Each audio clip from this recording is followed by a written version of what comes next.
So a big thank you to everyone who liked, commented and shared the piece from last week on Munster's kicking game. This week we're going to have a look at Leinster's breakdown work, both when they're in possession of the ball and they're attacking and when they're defending and what they're doing around the breakdown, whether they're counter-rucking, poaching the ball or filling the field. So initially here we're going to have a look at how Leinster have a big focus of putting two players into the tackle, one low and one high.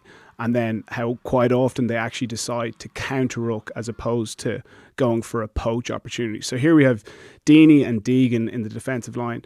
Deany's going to go in and go low and Deegan's going to come in and go high. And then we're going to see how hard these players work to counter-ruck, which slows the ball down for the Sharks. So low from Deany, high from Deegan. And then we see the work from Deany here, driving his legs through, slowing that ball down for the Sharks. They're left with no option really but to kick the ball. So they go early, they create breaking ball and they win it. And they play some nice passages of play here. Break a few tackles, get into the Leinster 22. But Leinster get back set and get back into their system of having two players in the tackle. One low, one high. Paddy McCarthy going in there, potentially having a poach opportunity.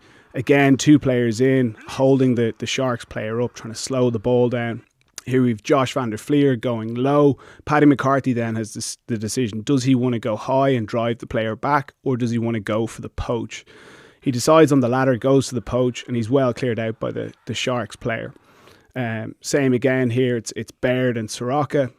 Baird going low. Soroka makes the decision not to go for the poach initially. Then he's on the ball, he's cleared out. Josh van der Flier and Tadhg Furlong here. Josh goes low and Tadhg makes the decision not to go for the poach but to drive the Sharks player back. This has a big impact on the defensive line. It keeps Leinster moving forward and it means that the Sharks players are a bit disjointed in getting to the breakdown. So we see Josh there, he's in behind the Leinster breakdown, ready to get in for a poach opportunity if it opens up. It does because the Sharks players aren't as connected as they should be to the ball carrier, and it's good sustained pressure. Leinster, on the other hand, we're going to have a look at how the support player works really hard to get to the ball carrier and leaves no daylight for the opponents to come in and poach the ball. So it's Kelleher passes to James Lowe, and James Lowe on the carry here. We see that Kelleher's literally connected with him, gets that potential poach threat away immediately. Josh van der Flier on the carry here, and then we see Max Deegan coming in and clearing that poach threat immediately. There's no daylight there, no opportunity for the Sharks to get in over the ball. Kieran Frawley in this instance covering Soroka in the wide channels. He knows that there's a potential poach threat coming in. He clears that straight away.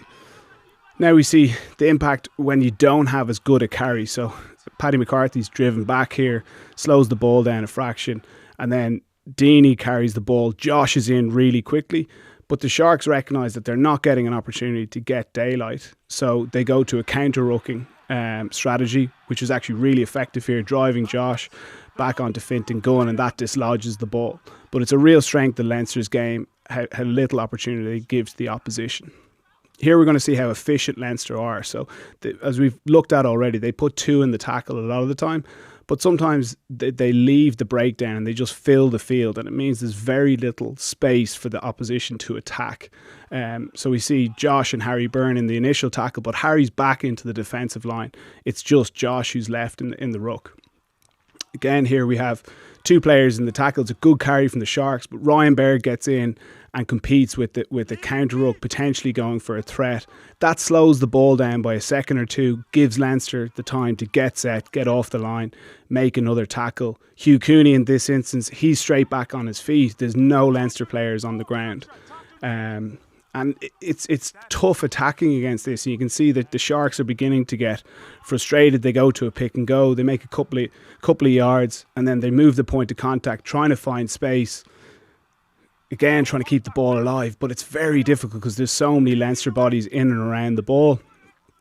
And in the end, they decide that maybe going to a kick strategy is their best option. Leinster have that covered, even if it's kicked into the right position, but really good frustrating the attacking team. Here we're going to have a look at, again, Leinster's attacking game and just how efficient they are, both with their ball placement, getting players in over the ball and creating quick ruck balls. So Good carries. Josh van der Fleer taking the player out. Here we see Clarkson with a good carry. And you see his ball placement here. It's on a plate for Luke McGrath. Allows him to move the ball quickly.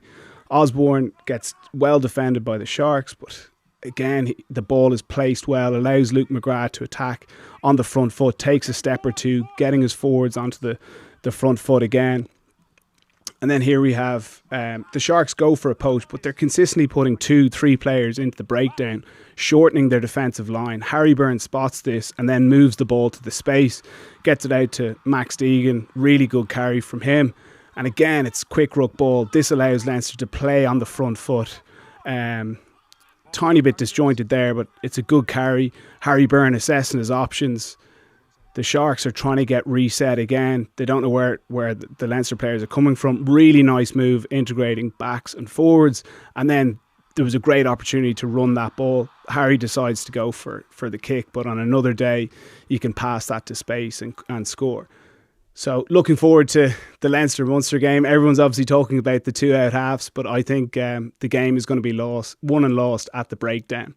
And yeah, it'll be very interesting to see how that plays out.